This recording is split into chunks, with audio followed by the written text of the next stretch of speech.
Did you know that the happiest years of your life might not be in your 20s or 30s, but after 40? Studies show that life satisfaction tends to increase well into middle age.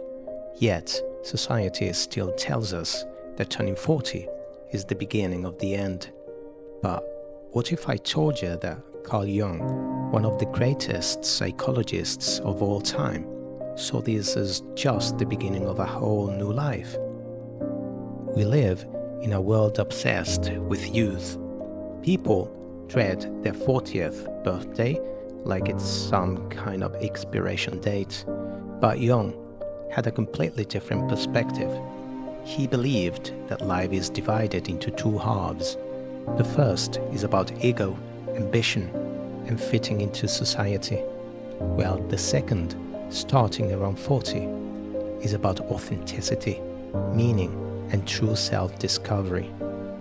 So today, we are diving deep into why turning 40 is not the beginning of the end, but the start of a thriving life.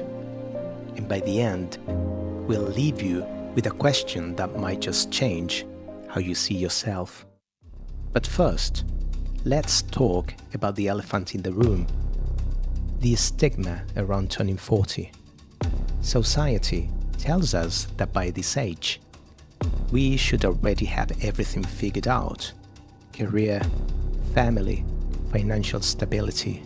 But what if you don't? There's a pressure to still look young, stay relevant, and keep up with trends. And for many, this is the age where unanswered questions from the past start haunting us. Is this all there is? Did I make the right choices?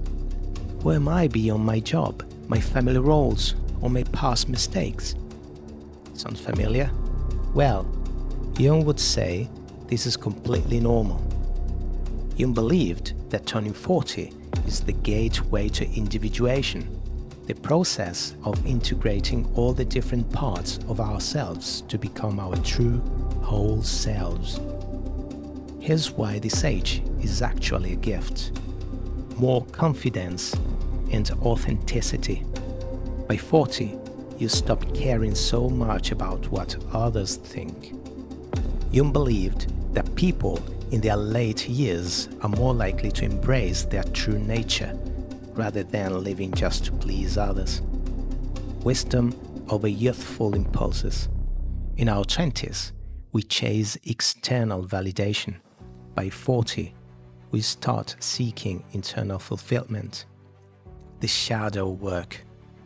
This is big. Jung said that by this age, our repressed fears, desires, and unhealed wounds start surfacing. It's uncomfortable, but facing them is what allows us to truly grow. Think about it. How many times have you felt like something was missing in your life, even when everything seemed to be going well on the surface? Jung famously said, "Life really does begin at 40.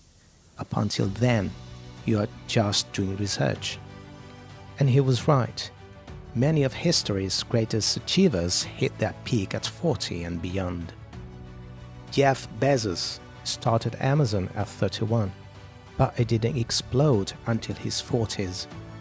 Oprah Winfrey didn't start her own network until she was well past 40. J.K. Rowling was in her 40s when Harry Potter became a global phenomenon. So, why do we keep treating 40 like the end of an era when it's really the beginning of our most powerful phase? The truth is, turning 40 is not about decline, it's about awakening. It's about moving past the external expectations and stepping into who you truly are. But here's the thing, there's one big challenge that almost everyone faces at this stage of life. A question that lingers no matter how successful or self-aware you are. And that is exactly what we'll tackle in the next video. So tell us in the comments, What's one thing about turning 40 that excites or scares you? And if you want to dive even deeper into the ultimate question of midlife, click on our next video, where we'll reveal the biggest challenge people face at 40 and how to overcome it. See you there, heroes.